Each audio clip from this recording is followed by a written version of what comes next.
నమస్కారం Whitefield news కి స్వాగతం. ముందుగా ముఖ్యాంశాలు. కూటమి ప్రభుత్వం విడుదల చేసిన జాబ్ క్యాలెండర్ తూతు మంత్రంగా నిరుద్యోగులను మభ్యపెట్టేలా ఉంది. విమర్శించిన వైఎస్ఆర్సీపీ యువజన విభాగం రాష్ట్ర కార్యదర్శి Mallam Ravikumar Reddy, youth wing president Dinesh రాయల్లు.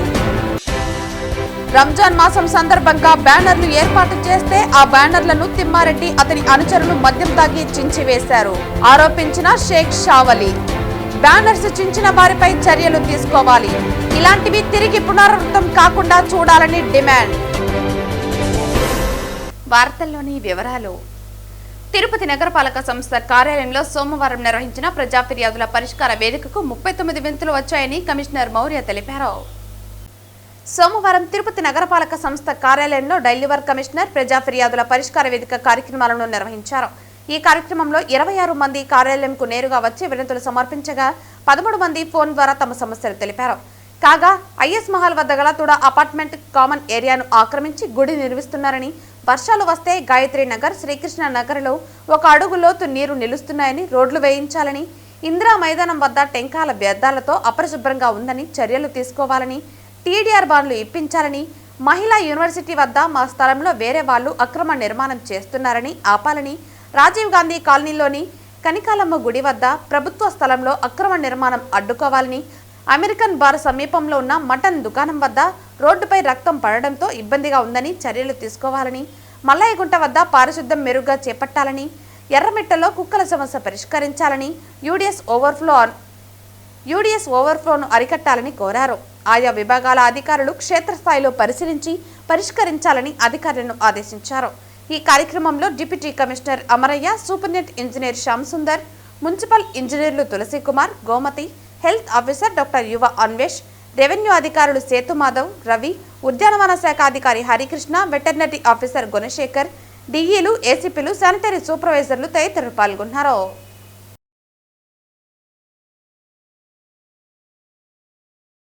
Tirupati నగరంలో తెలుగుదేశం పార్టీ పార్లమెంటు నూతన కార్యాలయాన్ని సోమవారం అత్యంత వైభవంగా ప్రారంభించారు. ఈ కార్యక్రమానికి ముఖ్య అతిథులుగా టీడీపీ నాయకులు సోమిరెడ్డి చంద్రమోహన్ రెడ్డి, తిరుపతి టీడీపీ పార్లమెంటు అధ్యక్షురాలు పనబాక లక్ష్మి, ప్రధాన కార్యదర్శి మరియు తుడా చైర్మన్ డాలసి దివాకర్ రెడ్డిలు జ్యోతి ప్రజ్వలన చేసి కార్యాలయాన్ని అధికారికంగా ప్రారంభించారు. ఈ కార్యక్రమానికి తిరుపతిలోని టీడీపీ శ్రేణుల్లో కొత్త ఉత్సాహం నెలకొంది. ఉమ్మడి చిత్తూరు జిల్లా నలుమూలల నుంచి పార్టీ నాయకులు, కార్యకర్తలు భారీ సంఖ్యలో తరలి వచ్చారు. కానీ మనం అందరం కూడా ఫెరోషియస్గా, నేను చెప్పేది వాడు వాడిన ఫిల్తీ లాంగ్వేజ్ మనం వాడబడలే, కానీ మన గవర్నమెంట్ మనం చేసే అభివృద్ధి, మనం చేసే సంక్షేమం. ఈరోజు మీకు ఒక్క మాట్లాడుతున్నాను, నేను అగ్రికల్చర్ మినిస్టర్ ఉన్నాను. మైక్రో ఇరిగేషన్ ఉండింది, మైక్రో న్యూట్రియంట్స్ ఉండి, మెకనైజేషన్ ఉండింది, అంటే యాంత్రీకరణ ఉండింది, బిందు తుంపర సైతం ఉండింది, ఇది సూక్ష్మ పోషక పదార్థాలు జింక్, బోరాన్, జిప్సం 100% ఫ్రీగా ఇచ్చాము. ఎవరికి లోపాలు, ఎవరి భూమిలో లోపాలు ఉంటే 5 ఏళ్ళు మూసేసాడు కదా. ఇరిగేషన్ క్లోజ్ అయింది కదా. ఇప్పుడు మళ్ళీ మైక్రో ఇరిగేషన్ స్టార్ట్ అయింది కదా. ఆ రోజు కన్నబాబు మంత్రి ఉంటే పులివెందల కడకోడు పోయి, అయ్యా తెలుగుదేశం టైంలో 19 వరకు అన్లిమిటెడ్గా మైక్రో ఇరిగేషన్ ఇస్తే మీరు ఆపేసేస్తున్నారు, మేము తలెత్తుకొని తిరగలేకున్నాము, మా జగన్మోహన్ రెడ్డి ముఖ్యమంత్రి అంటే లేదు నేను పోయి మాట్లాడతానంటే, కన్నబాబు అగ్రికల్చర్ మినిస్టరు జగన్మోహన్ రెడ్డి దగ్గరికి పోయినాడు, సీఎం దగ్గర. ఈ మాట చెప్పగానే సీఎం గారు ఏమన్నారు, బీ ఇన్ యువర్ లిమిట్స్, నువ్వు ఆ నవరంధ్రాల వరకు చూసుకో, ఇంకో కొరవై నీకు అనవసరం. నవరంధ్రాలు అంటే అర్థమైంది, నవరత్నాలు ఆయన భాషలో అని చెప్పి వెనక్కి పంపించాడు. ఆయన వెనక్కి వచ్చి, అయ్యా నేనేం చేయలేను, ముఖ్యమంత్రి ఇనే పరిస్థితిలో లేడు, సారీ అని చెప్తే, ఆఖరణ కడపలో తిరగబడితే ఎలక్షన్ ముందు 23లో స్టార్ట్ చేస్తాడు. అదే మైక్రో ఇరిగేషన్ నేను అగ్రికల్చర్ మినిస్టర్ ఉన్నప్పుడు 2017-18 ఆర్థిక సంవత్సరం దేశంలో నంబర్ 1గా నిలబడ్డాం. మెకనైజేషన్ 650 కోట్లు పెట్టి నిలబడ్డాం. ఈరోజు అవన్నీ మొదలైనవి. Micronutrients, zinc, gypsum, boron, భూసారు పరీక్షలు చేసి లోపాలు ఉంటే 50% రైతు, 50% గవర్నమెంట్, 100% ఫ్రీ చేశాం. ఒక్కరు 4-5 రైతులు ట్రాక్టర్ వేసుకొని వస్తే వాళ్ళ సాయిల్ హెల్త్ కార్డు చూపిస్తే బస్తాలు ట్రక్లు వేసుకొని ఫ్రీగా తీసుకుపోయే పరిస్థితి తెచ్చాం. లాస్ట్ 5 years ఎక్కడున్నాయి ఇవన్నీ? మీరు జనంలోకి తీసుకోవాల్సిన అవసరం ఉంది. మనం చేసే సంక్షేమ కార్యక్రమాలు, ఇప్పుడు ఈరోజు కూడా ఏదో పార్టీ ప్రోగ్రామ్ ఇస్తుంది, సంక్షేమ కార్యక్రమాలు జనంలోకి తీసుకుపోయేదానికి ఒక ప్రోగ్రామ్ ఇస్తామని చెప్పింది. అంటే మీరు ఎదగాలంటే, మీరు ఫోకస్ కావాలంటే, మీరు ఫలానా అనే గుర్తింపు రావాలంటే పర్ఫెక్ట్గా సబ్జెక్ట్ ఓరియంటెడ్ మీడియా రెస్పాన్స్లు పెట్టడం, సోషల్ మీడియాలో అటాక్ చేయడం, వాస్తవాలు జనంలోకి తీసుకునే దాంట్లో మీరు అందరూ ముందు ఉండాలని చెప్పేసి కోరుకుంటూ, కూటమి ప్రభుత్వం విడుదల చేసిన జాబ్ క్యాలెండర్ తూతూ మంత్రంగా నిరుద్యోగులను మభ్యపెట్టేలా ఉందని వైఎస్ఆర్సీపీ యువజన విభాగం రాష్ట్ర కార్యదర్శి Mallam Ravikumar Reddy, youth wing president Dinesh రాయల్లు వైసీపీ నాయకులతో కలిసి విమర్శించారు. జగన్మోహన్ రెడ్డి గారు ఈ ప్రభుత్వ మద్యం దుకాణాల ద్వారా కొన్ని వేల మందికి ఉపాధి అవకాశాలు కల్పించినటువంటి విషయం మనకందరికీ తెలిసిందే. కానీ ఈ కూటమి ప్రభుత్వం అధికారంలోకి రాగానే వాటిలన్నింటినీ కూడా ప్రైవేట్ పరం చేయడం, వాళ్ళనందరినీ కూడా రోడ్డు మీద పడేయడము జరిగింది. చంద్రబాబు నాయుడు అధికారంలోకి వచ్చిన తర్వాత ఎన్ని వేల మంది రోడ్డును పడ్డారంటే, రాష్ట్ర వ్యాప్తంగా రేషన్ షాపుల వద్ద క్యూ లైన్లలో నిలబడి ముసలి వాళ్ళు, ముతక వాళ్ళు, పాపం వయసు పడిన వాళ్ళు, మహిళలందరూ కూడా ఇబ్బందులు పడతా ఉంటే 9,260 మందికి ఉపాధి కల్పిస్తూ మొబైల్ వ్యాన్ల ద్వారా ఇంటి వద్దకే రేషన్ అందించేటువంటి బృహత్కర కార్యక్రమాన్ని కూడా జగన్మోహన్ రెడ్డి గారు తీసుకొచ్చినారు. ఈ రోజున ఈ కూటమి ప్రభుత్వం అధికారంలోకి రాగానే 20,000 మంది పైగా వాళ్ళని కూడా వాళ్ళకి జీవనోపాధి చూపించకుండా రోడ్డును పడేయడం జరిగింది. అంతేకాకుండా అవుట్సోర్సింగ్లో పనిచేసేటువంటి వేల మంది కార్మికులను సైతం బెదిరించి, భయపెట్టి, భయభ్రాంతులు గురి చేసి వాళ్ళే రాజీనామా చేసే విధంగా కూడా వాళ్ళనందరినీ కూడా ఉద్యోగాల నుంచి వైఎస్ఆర్ కాంగ్రెస్ పార్టీల్లో వీళ్ళని నియమించారు అన్నటువంటి ఒక ఉద్దేశంతోనే వాళ్ళందరి మీద కక్ష కట్టి వాళ్ళందరినీ కూడా ఉద్యోగాలు కూడా పెరిగేయడం జరిగింది. ఇలా లక్షల్లో ప్రభుత్వ ఉద్యోగాలను తొలగించి కేవలం 10,060 జాబులకు మాత్రమే నోటిఫికేషన్ విడుదల చేయడం ఏంటని మేము చంద్రబాబు నాయుడు గారిని ప్రశ్నిస్తూ ఉన్నాం. కూటమి ప్రభుత్వం అధికారంలో రావడానికి నారా లోకేష్ గారు పాదయాత్ర చేసినప్పుడు ఊరూరా తిరిగి నిరుద్యోగులకి ఉద్యోగాలు ఉన్నా కూడా జగన్మోహన్ రెడ్డి గారు విడుదల చేయలేదు, నిరుద్యోగులు మోసం చేస్తున్నాడు అని ఈరోజు కూటమి ప్రభుత్వం అధికారంలోకి వచ్చి 2 సంవత్సరాలు అవుతున్నా కూడా ఇప్పటి వరకు కూడా ఎక్కడ కానీ నోటిఫికేషన్ విడుదల చేయకుండా నిన్న ఉగాది రోజు కేవలం 10,060 పోస్టులు రిలీజ్ చేసి ఈరోజు విద్యార్థుల్ని ఏ విధంగా మోసం చేశాడు, నిరుద్యోగుల్ని ఏ విధంగా మోసం చేశాడో కూడా మనం అందరం కూడా చూస్తున్నాం. మేము ఒకటే చెప్తున్నాం, ఈరోజు 2021 జగన్మోహన్ రెడ్డి గారి హయాంలో నారా లోకేష్ గారు 21 జూన్ 2021 తేదీన ఒక ప్రెస్ నోట్ రిలీజ్ చేశారు నారా లోకేష్ గారు. ఏమని, ఈ రాష్ట్రంలో 2,50,000 ఉద్యోగాలు ఉన్నాయి, ఈ జగన్మోహన్ రెడ్డి గారు ఈయన్ని ఫిలప్ చేయలేదు అని చెప్పిన నారా లోకేష్ గారు ఈరోజు మీరు అధికారంలోకి వచ్చారు కదా, ఈరోజు 2 సంవత్సరాలు జాబ్ క్యాలెండర్ విడుదల చేయకుండా కేవలం 1,060 పోస్టులు విడుదల చేసి ఈరోజు మీరు ఏం చేశారని నేను అడుగుతున్నా సూటిగా. ఈరోజు వైఎస్ఆర్ విద్యార్థి విభాగం తరఫున మీకు ఒకటే డిమాండ్ చేస్తున్నాం, ఈరోజు రాష్ట్ర ప్రభుత్వంలో అధికారంలో ఉంది మీరే కదా, ఈరోజు 2,50,000 పోస్టులు ఎందుకు ఫిలప్ చేయలేదని చెప్పి మేము సూటిగా హెచ్చరిస్తున్నాం. అదే జగన్మోహన్ రెడ్డి గారి గవర్నమెంట్లో మొత్తం కూడా 6.5 లక్షల ఉద్యోగాలు ఈరోజు ఈ రాష్ట్ర ప్రభుత్వంలో అందజేసిన ఘనత వైఎస్ఆర్ కాంగ్రెస్ పార్టీదని చెప్పి మేము ఈరోజు వైఎస్ఆర్ కాంగ్రెస్ పార్టీ నాయకులుగా, కార్యకర్తలుగా అందరూ కూడా మేము స్టూడెంట్ లీడర్లుగా మేము ఈరోజు సూటిగా మీడియాకి చెప్తున్నాం. అయ్యా, అదేవిధంగా మొన్న చూస్తే ఏదైతే కళాశాలలో సంబంధించి విద్యార్థులు ఉన్నారో వాళ్ళందరికీ కూడా ఫీజు రీయింబర్స్మెంట్ నేను విడుదల చేస్తానని చెప్పి మొన్న ఒక ట్విట్టర్లో ఒక విడుదల చేశారు. దాంట్లో చూస్తే 1,200 కోట్లు విడుదల చేస్తున్నానని చెప్పారు. ఈరోజు చూస్తే ₹1 కూడా ఎక్కడైనా సరే సవాల్ చేసి చెబుతున్నాం ఈరోజు కూటమి ప్రభుత్వంకి ఉన్న నాయకులకి, అదేవిధంగా నారా లోకేష్ గారికి, అయ్యా మీరు ఎక్కడైనా సరే 1,200 కోట్లు రిలీజ్ చేసినట్టు ఏ తల్లి అకౌంట్లో కానీ కాలేజ్ అకౌంట్లో కానీ పడినట్టు మీరు చూపిస్తారా? మీరు చూపిస్తే మేము దేనికైనా సిద్ధంగా ఉన్నాం. తిరుపతి రూరల్ మండలం సి మల్లవరం గ్రామ పంచాయతీ ముస్లింపేట నందు రంజాన్ మాసం సందర్భంగా బ్యానర్లు ఏర్పాటు చేస్తే ఆ బ్యానర్లను తిమ్మారెడ్డి అతని అనుచరులు మద్యం తాగి చించివేశారని షేక్ షావలి ఆరోపించారు. బ్యానర్స్ చించిన వారిపై చర్యలు తీసుకోవాలని, ఇలాంటివి తిరిగి పునరావృతం కాకుండా చూడాలని ముస్లింపేట గ్రామస్తులు కోరారు. మీడియా మిత్రులందరికీ నమస్కారములు. మాది తిరుపతి రూరల్ సి మల్లవరం పంచాయతీ ముస్లింపేట బూత్ ఇన్ఛార్జి నేను. మా ఊర్లో టీడీపీకి సంబంధించిన బ్యానర్లు వేయడం జరిగింది. ఆ బ్యానర్లలో ఎమ్మెల్యే గారు మరియు మా సీఎం చంద్రబాబు నాయుడు గారు మరియు నారా లోకేష్ గారు మరియు డిప్యూటీ సీఎం అయినట్టు పవన్ కళ్యాణ్ గారు, మా సీమల్లారం టీడీపీ ఇన్ఛార్జ్ అయినట్టు మనోహర్ చౌదరి గారు, ఊరి ప్రజలు అందరం కలిసి బ్యానర్ ఏర్పాటు చేసుకున్నాము. ఆ బ్యానర్ని శనివారం రోజు మార్నింగ్ ఏర్పాటు చేయడం జరిగింది. అదే రోజు రాత్రి వాటిని చింపివేశారు తిమ్మారెడ్డి అనుచరులు. వాటిని మేము తీవ్రంగా ఖండిస్తున్నాం. రంజాన్ మాసం అనేది అతి పవిత్రమైన మాసం. దీనికి ఇంతకుముందే ఇదే విధంగా చాలాసార్లు చింపివేయడం జరిగింది. కానీ దీన్ని మేము ఎప్పుడు చెప్పలేదు, ఖండించలేదు. కానీ ఈ పవిత్ర మాసం అని చూడకుండా దీన్ని చింపివేయడం జరిగింది.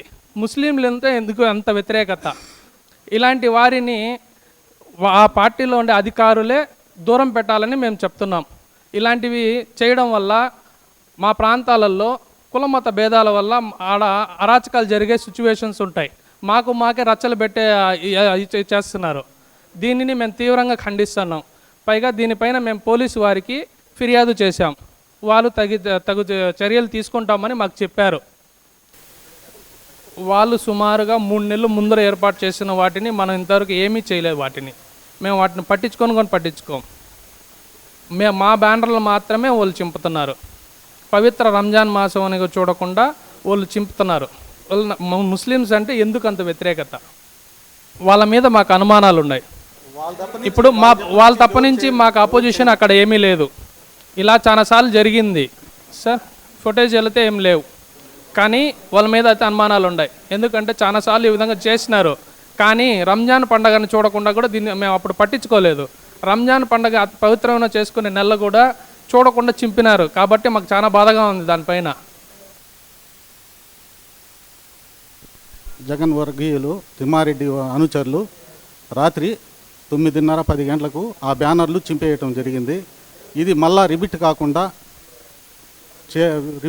చేయాలని మేమంతా కోరుచున్నాము. పోలీస్ స్టేషన్లో కూడా ఫిర్యాదు ఇచ్చినాము.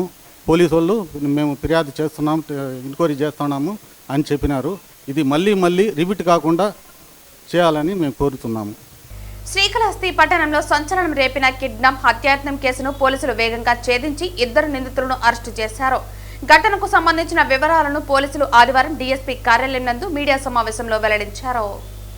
పోలీసుల వివరాల ప్రకారం మార్చి 21న రాత్రి సుమారు 8:30 సమయంలో సీతారామగుడి సమీపంలో కుమార్ శివల మధ్య ద్విచక్ర వాహనాల విషయంలో వాగ్వాదం చోటు చేసుకుంది. వివాదం తీవ్ర రూపం దాల్చడంతో ఇరు వర్గాలు తమ అనుచరులను పిలిపించుకున్నాయి. ఈ క్రమంలో వియ్యంపల్లికి చెందిన పిల్లి ముని జయకృష్ణ ప్రసాద్ అలియాస్ మాస్, షేక్ షియావత్ తదితరులు ఇక్కడికి చేరుకున్నారు. సమాచారం అందుకున్న పోలీసులు సంఘటనా స్థలానికి చేరుకుని మద్యం మత్తులో ఉన్న శివను స్టేషన్కు తరలించారు. అనంతరం పరిస్థితి ఉద్రిక్తంగా మారింది. ముని జయకృష్ణ ప్రసాద్ తన అనుచరులతో కలిసి కుమార్ పెంచలయ్యపై దాడికి యత్నించగా వారు తప్పించుకున్నారు. తదుపరి కాసారం రమేష్ కార్యాలయం వద్ద బాధితులపై రాళ్లతో దాడి చేశారు. ఈ ఘటనను అడ్డుకునేందుకు వచ్చిన మార్కెట్ కమిటీ అటెండర్ తుమ్మా బాలకృష్ణను నిందితులు బెదిరించి బలవంతంగా మోటార్ సైకిళ్లపై ఎక్కించుకుని వియ్యంపల్లి వైపు తీసుకువెళ్లారు. మార్గం మధ్యలోని భాస్కరపేట జంక్షన్ వద్ద ఒకరి ప్రేరణతో ముని జయకృష్ణ ప్రసాద్ సమీప దుకాణం నుండి గాజు కూల్ డ్రింక్ బాటిల్ తీసుకుని బాలకృష్ణ తలపై దాడి చేయడంతో అతనికి తీవ్ర గాయాలయ్యాయి. వాహనాల రాక గమనించిన నిందితులు అక్కడి నుంచి పరారయ్యారు.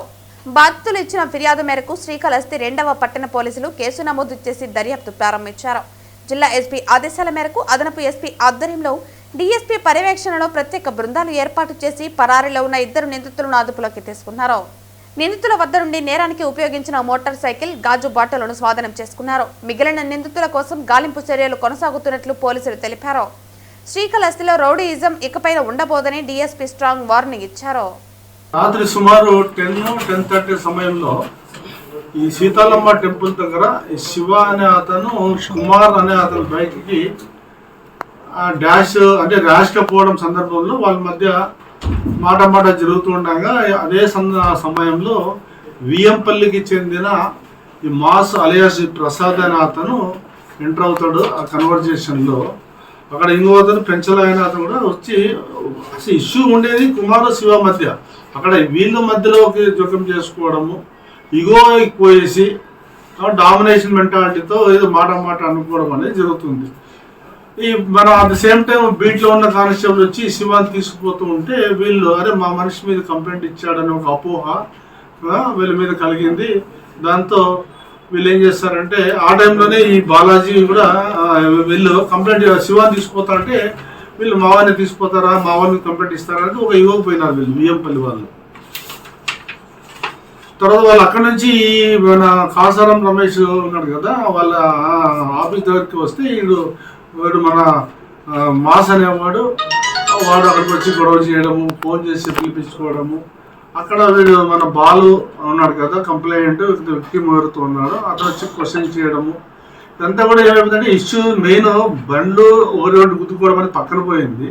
ఈ గ్రూపుల మధ్య ఊరు మాట ఇవ్వకపోవడము, డామినేషన్ మెంటాలిటీతో గొడవ జరిగింది. దాంట్లో బాలు అనే అతన్ని వీళ్ళు ఎవరైతే మన మాస్ అనే అతను, తర్వాత ఈ హిదాయత్, తర్వాత ఈ మహేష్, సోము అనే వాళ్ళు 2 బండ్లలో ఎక్కించుకునేసి జస్ట్ లైక్ కిడ్నాప్ అనుకోండి తీసుకొని పోయి భాస్కర్పేట దగ్గరికి పోతే అక్కడ one of the fellow Nagaraj అనేవాడు ఎదురుపడితే వాళ్ళతో డిస్కస్ చేస్తారు. అక్కడ వీడు ఆ గ్రూప్ వాడు ఈ గ్రూప్ వాడు అని చెప్పేసి మాట వచ్చి వాడు కొంచెం ఎంకరేజ్ చేస్తాడు అనమాట. ఎంకరేజ్ చేస్తే అప్పుడు వీడు మాస్ అనేవాడు దగ్గరలో ఉన్న కూల్ డ్రింక్ బాటిల్ తీసుకొని తల మీద హిట్ చేయడం జరుగుతుంది.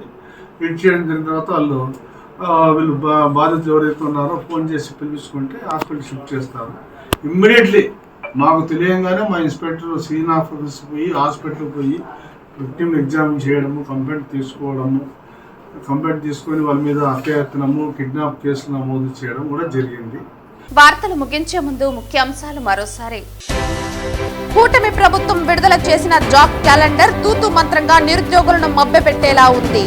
విమర్శించిన వైఎస్ఆర్సీపీ యువజన విభాగం రాష్ట్ర కార్యదర్శి Mallam Ravikumar Reddy, youth wing president Dinesh రాయల్లు.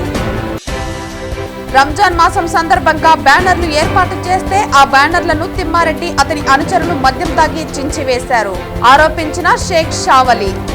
Banners చించిన వారిపై చర్యలు తీసుకోవాలి, ఇలాంటివి తిరిగి పునరావృతం కాకుండా చూడాలని డిమాండ్. ఈ వార్తలు ఇంతటితో సమాప్తం. తిరిగి వార్తల్లో మళ్ళీ కలుద్దాం. అంతవరకు సెలవు. నమస్కారం.